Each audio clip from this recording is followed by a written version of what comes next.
Hey guys, welcome back to my channel. So today we are gonna do a beauty report video because it's been way too long since I have done something in this series. Time is a little bit weird right now. The world is a very strange place, but I do have some new beauty products that I've been testing that I wanted to share my thoughts on with you guys. I know I haven't posted a lot recently, which I'm really sorry about. It is definitely not for lack of desire or ideas. I have so many videos that I want to make. Life has just been a little crazy. I am still working full-time remotely while all of this is going on.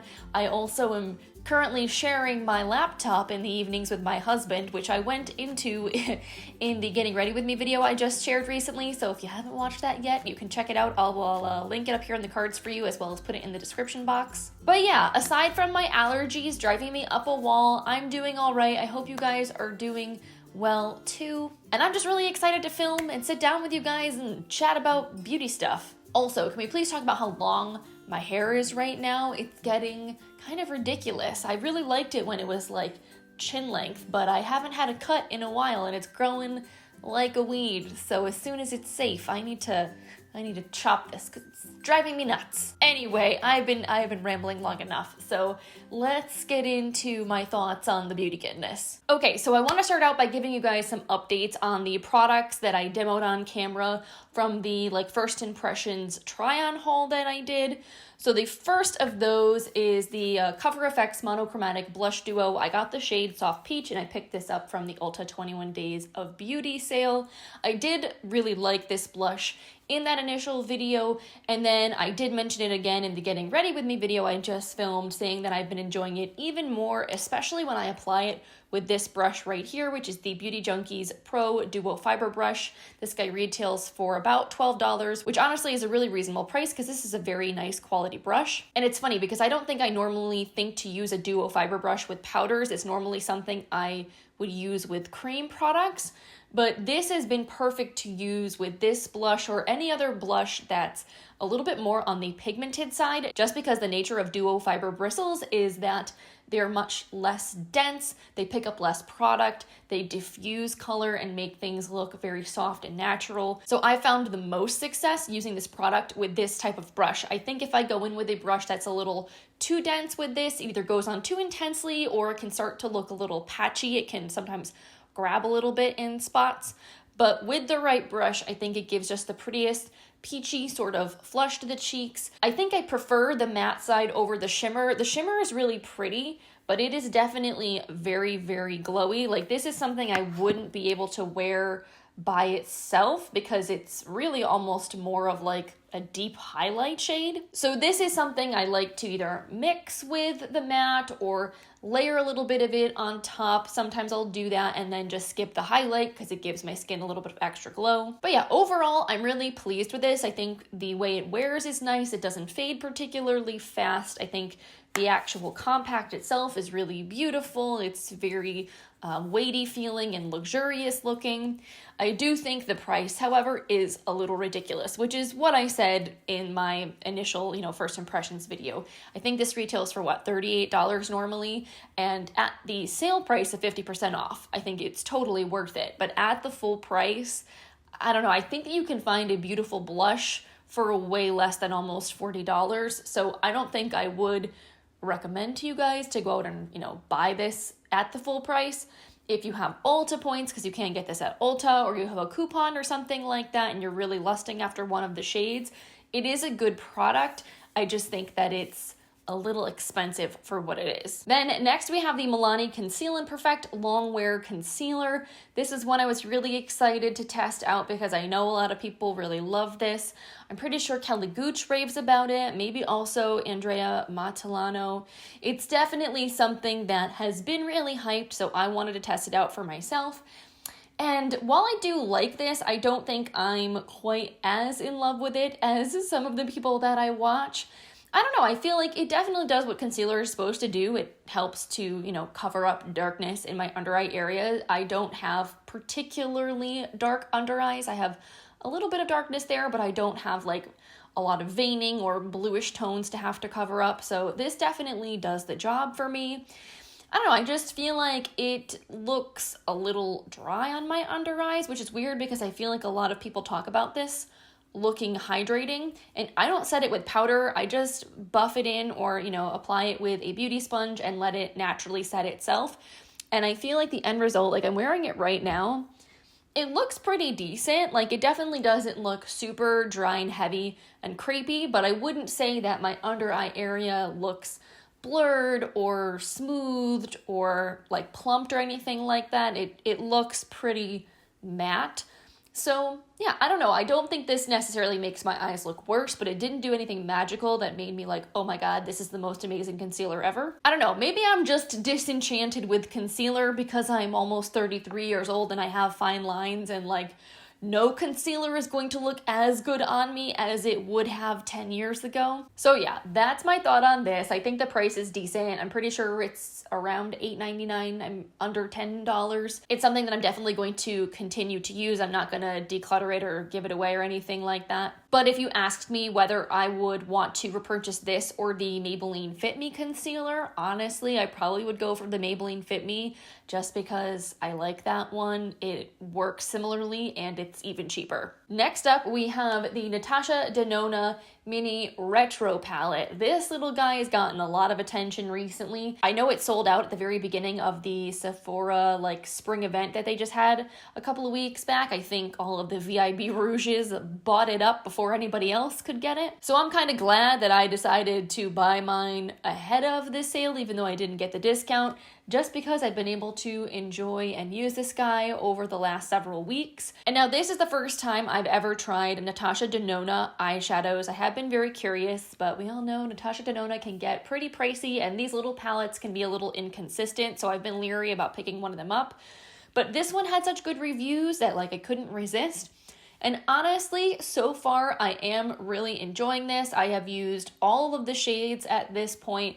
I have done like a soft pink look with this, which I can like insert a picture of for you guys over here. And then in the like first impressions video that I did more of a smoky look using this, you know, gorgeous dark taupey silvery metallic glittery shade here. And I think in general, every look I've done with this has been really beautiful. It hasn't been that difficult to work with. I don't feel like the shadows crease or fade particularly easily. Like they hold up pretty well throughout the course of the day. Honestly, the biggest downside to this is just the versatility. It's a 5-pan eyeshadow palette, and there are only 2 mattes in here, so there's only so much you can do as far as getting creative with looks. I feel like you basically can either go smoky or you can go really soft and ethereal with the pinks, and you can, you know, play it up a little bit with placement. Like I did a halo eye the other day, kind of using the smoky tones, so it was slightly different than what I did in my first impressions video, but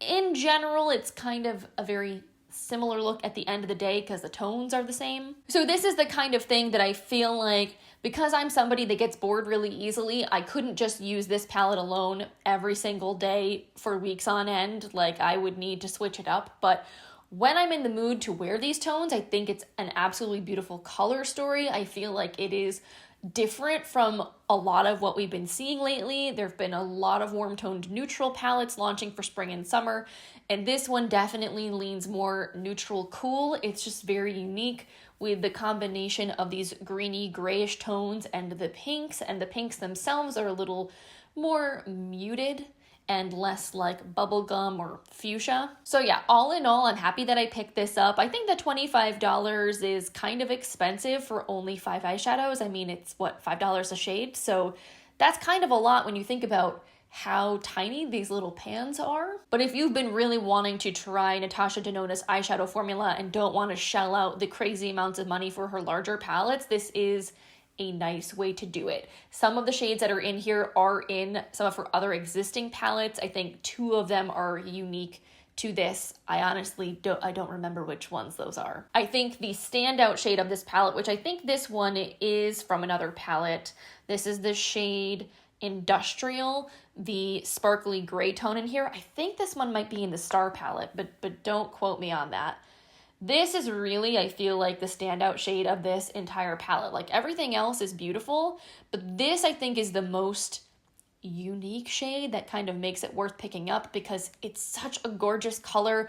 It's not silver, it's not green, it's not gray. It's just like this perfect balance of taupey, greeny, grayiness with this beautiful metallic sparkle to it that I think is really, really impactful on the eyes, makes for a gorgeous smoky eye look, and just is a little bit different from what you see in a lot of palettes where I feel like a bright blue toned silver is a lot more common than something like this. So I definitely don't regret picking this up. I've gotten some good use out of it. I like the looks that I've created, and I know I'm going to continue to reach for it in my rotation.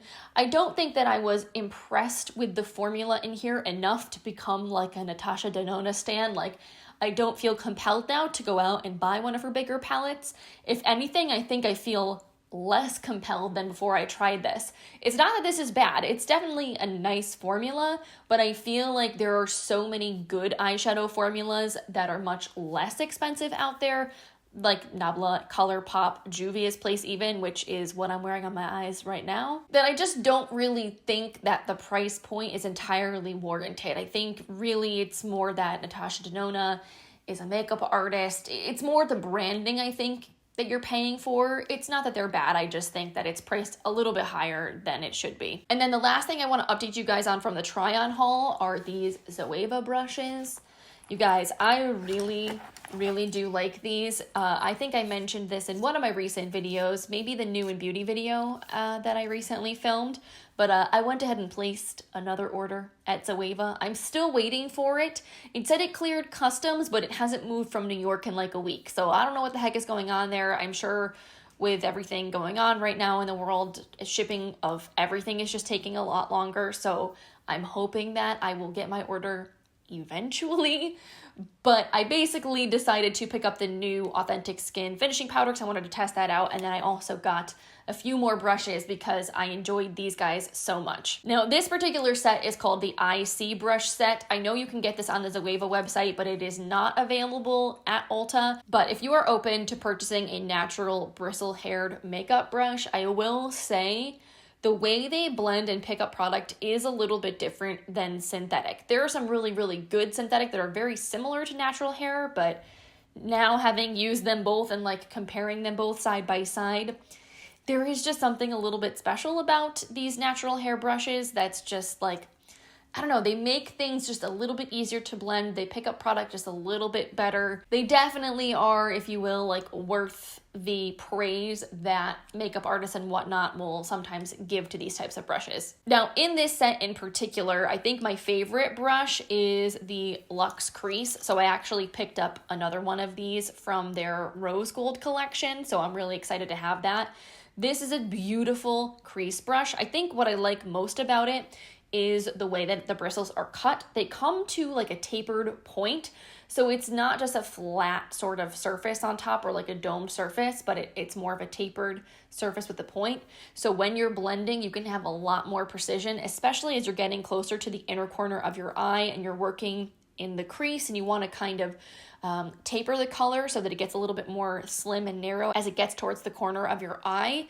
This just makes it so easy to do that. Again, it's very soft. It blends really, really nicely. I think that the way that these brushes look, like this IC set specifically, is gorgeous. I love the aesthetic. The one downside I will say to these though is that these ferrules do get scratched. Mine already have a few scuff marks on them because they're like a matte metallized finish, so they're not as durable as say like one of my Sigma rose gold brushes here. This is just a rose gold metal ferrule, so that's not going to really scratch, whereas this brushed matte finish is a little delicate. Now, this particular set retails for $60. You do get 6 brushes as well as the little makeup bag. This is a really nice quality makeup bag, by the way. Like, even if you think of this as a freebie, it's a nice faux leather. It's super soft. It's like satin lined on the inside. It's a decent size to be able to like throw in a bag and take some essentials with you on the go. So this definitely does add value to the set as a whole. But if you were to just consider that free, each of these brushes would be $10 a piece then, which really, I honestly feel like is not a bad price. I know price is a little bit of a weird thing to talk about because it's a very personal thing, what we feel expensive is and where that line is drawn. But having tried hundreds of makeup brushes from all different kinds of brands, I definitely feel like the quality is really there with these Zoeva brushes. So I feel like for $10 a piece, yes, they are more expensive than, say, like a Moda brush that you can get for half the price. But I do think the quality and the craftsmanship is a little bit nicer. And knowing that there are makeup brushes out there that are $20, $30, $40 a pop, I definitely feel like these are a really nice like sweet spot where you're getting a very luxury experience without having to pay actual luxury prices. All right, so I have one last makeup product that I want to talk about with you guys before we move on to some skincare. And this little guy I picked up, I think, maybe back in February sometime, but I don't think I really talked about the fact that I picked it up just because all the coronavirus stuff happened and then it kind of got forgotten about. But this is the Viseart Petite Pro 5 Soleil palette. And the reason I bought this was because there was kind of like a flash sale happening on the Sephora website. And I was able to get this for $18, and I think cash back with Rakuten was like 8% or something like that. So I got a really good deal on it because normally this little guy retails for $30 for an 8-pan eyeshadow palette. It's a little bit nuts. Although I say that it's nuts, and then you think about the fact that the Huda Beauty like little, Obsessions palettes have 9 shades and they're what, like 28? So maybe it's not as crazy as I'm thinking that it is. Anyway, as the name suggests, it is quite petite. So maybe it's just that feeling of spending that much money on something so small that there's like a little dissonance there. Anyway, of all of the different Petite Pro palettes that Viseart made, this one seemed the most fun and summery. It has almost 5 stars on the Sephora website, so a lot of people seem to really like it. And much like with the Natasha Denona, this is an eyeshadow formula that I had never tried before and was really curious about because it's kind of more luxury, high-end, and a lot of people say that it's super fantastic. Now, having used this palette several times over, I'm pretty sure at this point I've used all of the shades that are in here. I do think that the quality of these eyeshadows is really, really nice. Especially these metallic shades, I was really impressed by how well they picked up with the brush, actually. Sometimes with these types of shadows, they really only go on well with a finger, but this Viseart formula, it picks up really nicely on a brush. You can pack it on and get some good intensity without even needing to foil it, which I really appreciated. Now, in this palette, you are getting only 3 matte shades and 5 shimmer shades. The mattes are definitely pretty easy to work with. The yellow in here, I felt like I had to really build up. I'll just do a couple of quick swatches for you guys so you can see. So the yellow I found to be a little bit more sheer, which I didn't mind so much in that it made a nice like crease transition. But then you have like this purple, which is way more vibrant and intense. So you know that like Viseart has the capacity to make a really impactful matte. Then you have this nice matte sort of cream shade, which is a nice matte highlight and good for kind of blending things out. So quality-wise, I really have no complaints with this palette. I feel like all of the shades in here are fairly easy to work with. They apply nicely on the eyes. They stay nice and vibrant and they don't fade particularly quickly. I think the only reason that I wouldn't consider this necessarily like a current favorite is that I kind of have to be in the mood for this color story. It's a very bright palette. Even though you have a couple of neutral shades in here, you also have some really, really vibrant pops of color, like this vibrant yellow, the purple, this like duochromy metallic purple with the blue shift, super stunning. And then these 2 pink shades are also really, really like wham bam in your face. So I feel like every time I use this palette, like it's gonna create a very bright, colorful look, which if that's what I'm going for, like I definitely would find myself reaching for this. But I think that on the daily, like going to work, I'm still on Zoom calls and whatnot, I generally have been gravitating towards softer, more neutral tones for the everyday, which is probably the only reason why I haven't gotten as much use out of this. So long story short, this has definitely given me like a favorable impression of Viseart and the quality of their shadows. I think if I saw another palette out there that I really like the color story of, I might be inclined to buy it, especially if I had a gift card or a coupon or something like that, because it is still a pricey brand. So let's move on to skincare. I definitely have been on a bit of a skincare kick while I've been stuck in my house. I haven't necessarily been in the mood to like wear makeup every single day, but I definitely have made a little bit of a ritual of doing my skincare every morning and every evening. I've been testing out some new products. So I've got a couple here that I want to tell you guys about. So the first one is from Derma. So they had sent me over this vitamin C gentle daily cleansing paste with golden turmeric and ancient rice. Now, even though this is part of Derma's vitamin C line, it does not have the same like citrus extracts and oils that a lot of their other vitamin C products have. So this actually has no fragrance in it whatsoever, or at least not from what I can see, which is really nice, especially if you have more sensitive skin. So the texture of this product is really interesting. It reminds me kind of a clay-based mask, but a little bit more liquidy.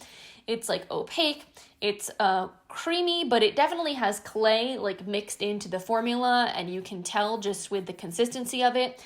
It also has rice powder in it, which does give it some physical exfoliating properties. Like you can feel the gritty granules in it, but it's not super harsh and abrasive like a walnut scrub or something like that would be. So the claims in the back of this bottle here say that this is a skin brightening, antioxidant-rich facial cleanser and mask that gently exfoliates to reveal soft, smooth skin. It uses a non-abrasive ancient rice and calming golden turmeric to create a multitasking polishing paste to help promote skin clarity and to reduce the appearance of uneven skin tone, revealing a radiant complexion. Now, this does say it's a daily cleansing paste, so theoretically you can use it every single day, but because this does have physical exfoliating properties to it, you probably want to avoid using this every single day just to make sure your skin doesn't get irritated, especially if you're also incorporating any like kinds of chemical exfoliants into your routine. You definitely don't want to like over exfoliate your skin. It's not a good thing. I've been primarily using this in the mornings just because in the evenings I'm kind of doing more of like my dual cleanse ritual, and usually that's a time where I also might do like some kind of a chemical exfoliating treatment. So I save this for the mornings, and usually mornings where I didn't just do a chemical exfoliant in the evening. And I'm kind of on the fence of how I feel about this product. I don't hate it for sure, but I couldn't say that it's like a new favorite skincare product. I found it to be a little bit drying, and I think that's because of the clay ingredients and whatnot that are in here. They definitely can suck some of the moisture out of your skin.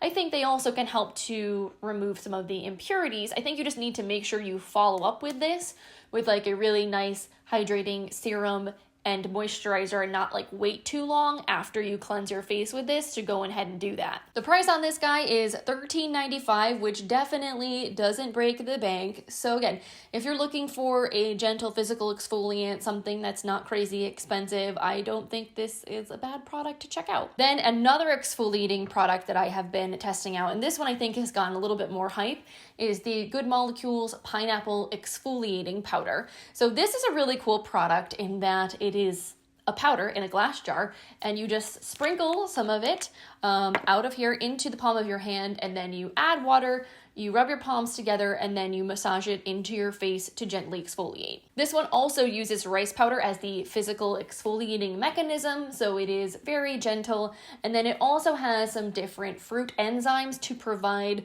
some chemical exfoliation to your skin as well. Unlike the Derma, which implies you can use it every day, this one does explicitly say not to use it more than 4 times a week, so as an every other day type treatment, and you can use it in the mornings or in the evenings, although I definitely wouldn't use it twice in the same day. And this also does not claim to cleanse your skin, so you would want to go ahead and do that before you went in with this product. So there are a lot of things actually about this product that I really like. I think the packaging is awesome. I love that they went with the glass. Not only does it feel a little bit more high-end and luxurious, but also it's more eco-friendly because glass can be recycled indefinitely where plastic cannot. It also has no added fragrance or essential oils or anything like that that would irritate your skin, so that is great. And I feel like a little bit of this goes a really long way, so one bottle will last you quite a while. I've used this a lot and I feel like I've barely made a dent in this thing. It also has an 18-month shelf life, which I think is awesome because, it's not a product you're going to use every day anyway, so that way you don't have to worry about it expiring before you have even like a chance of going through the entire container. Now, my experience of using this has been mostly positive. I kind of only have one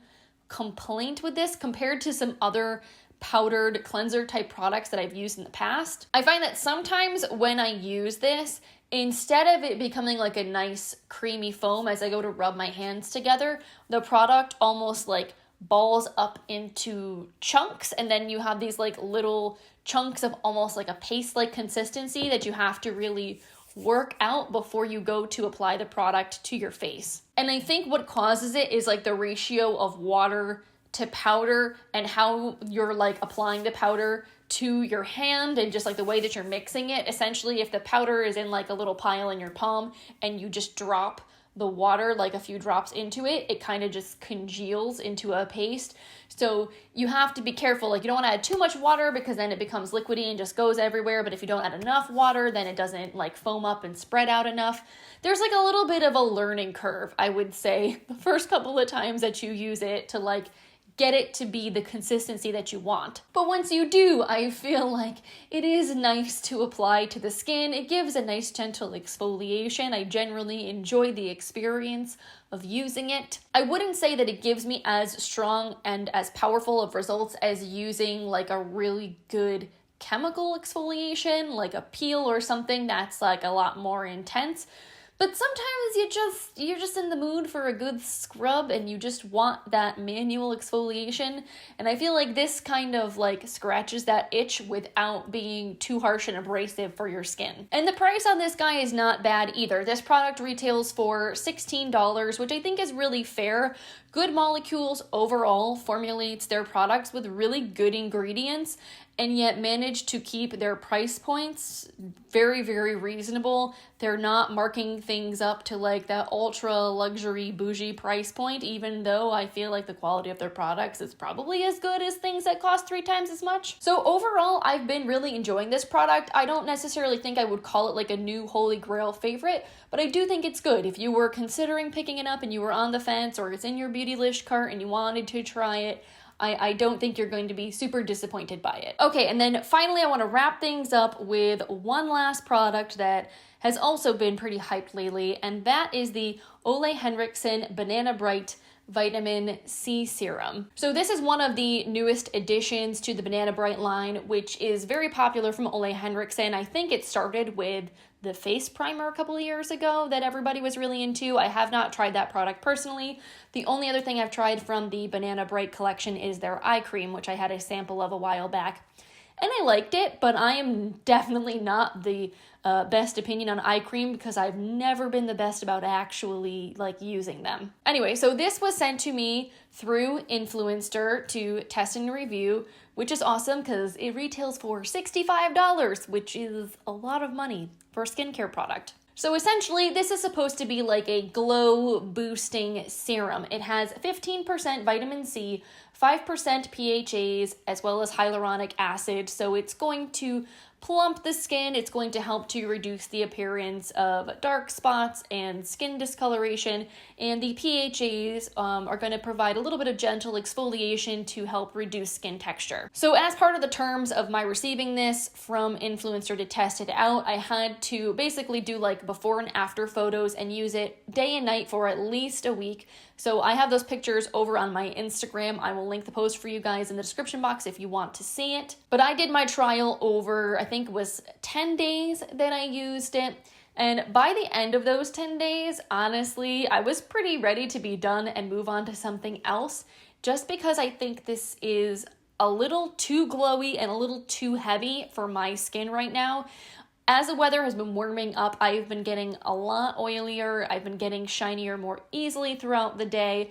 I've been trying to combat that now with some other products in my skincare routine. I've been trying to use more niacinamide, which is supposed to be good for like skin balancing, and I think that is helping some. But at the time that I was using this, I was trying not to add in too many other products so I could kind of better test how this specifically by itself was working for me. And I just found that right after I applied it, I looked super dewy. Like if you're really dry, I think you will probably love this because it makes your skin look very glowy. But for me, after I applied my moisturizer and then put on my makeup, my skin just felt a little heavy. Like it was just a little too luminous. I started to get greasy like more quickly than I normally would. So I don't know, I didn't hate it. I definitely don't think that it did anything particularly bad for my skin. I just didn't find myself loving the experience of it. Also, now this is just kind of like a personal stupid pet peeve, but can we talk about the fact that the name of this entire collection is super misleading because it's called Banana Bright, but all the Banana Bright products are infused with tons of citrus extracts and essential oils, so this smells like oranges. Not like bananas, which I feel like is the punchline to a really bad joke or something like that. Now, if you've been watching my videos for a while, you may or may not be aware that I've been trying to minimize the amount of fragrance that I'm using in my skincare routine, and I've been trying to use less products with fragrant essential oils and extracts in them because they can be irritating to the skin and cause long-term damage, and citrus essential oils and extracts are especially bad. This product also has, in addition to those things, I think citronellol and geraniolol, so it also has those added fragrant components. It makes it smell delicious. I mean, I'm not gonna lie, it smells incredible, but it definitely is not necessary and is not great for your skin. So if you happen to be super sensitive to fragrance or have very, very sensitive skin, just be leery. This could cause some issues for you. Now, a couple of things about this that I do like. I do like the active ingredients in here. I think that there's a lot of really good stuff. Honestly, the only thing that really deters me or makes me kind of upset is the amount of fragrance and essential oils, but the hyaluronic acid, the PHAs, the vitamin C, all of that, I think it's great. I also really like the packaging design. They put this in a bottle that is airtight and also light blocking, which is very necessary to maintain the integrity of vitamin C. It can oxidize really quickly and then it actually can do more damage to your skin than good. And I also like just like the general consistency of this product. So it is a bright and happy, citrusy looking, kind of like gel cream consistency. It feels nice and refreshing. It sinks into the skin quickly as you're rubbing it in. It definitely, like I said, it feels very hydrating and glowy. It has a little bit of an emollient texture to it. It's not super watery like some other serums. So again, I think if you are very dry, you probably are going to really like this product. But I don't know, I think for me, for right now at this time of year, this serum is probably not ideal. I need something a little bit more watery, a little less hydrating, a little less emollient, that's less likely to make me greasy. So I don't know if I'm going to keep this and maybe wait to use it later in the year, or if I'm just going to go ahead and declutter it now. It's only got a 12-month shelf life, so I don't want it to expire, especially with it having vitamin C in here. So long story short on this one, it definitely would not be something that I would repurchase and wouldn't be worth the money for me. But I think if you have a different skin type and different skin concerns, it does have some good ingredients in it, and it does smell nice and it does feel nice. So there's that. All right, you guys, so that is it for today's video. Thank you so much for hanging out with me today. I hope you enjoyed hearing my thoughts on all of these beauty products. If you did, I hope you will consider giving this video a thumbs up. I always really appreciate your support so much. And if you're new and this is the first time you're here on my channel, hopefully you will consider clicking the subscribe button. That way my face will show up in your subscription feed and we can hang out again together in the future. I do have a whole bunch of other videos that I need to film and want to get up soon, including an empties and Project Pan update for you, and also a haul. I have a feeling some epic hauls are going to be coming your way very soon because I've been bad. I've been retail therapying pretty hard over the last couple of weeks, but a lot of the stuff that I ordered is gonna just take a really long time to ship to me because everything is just moving super slow right now. So stay tuned on that one because I'm not exactly sure when that's gonna happen. But anyway, on that note, I'm sure this video is long enough, so I'm gonna let you guys go, but I hope you all are staying safe and staying well. I hope you have a wonderful rest of your day, and I will see you in my next video. Bye guys.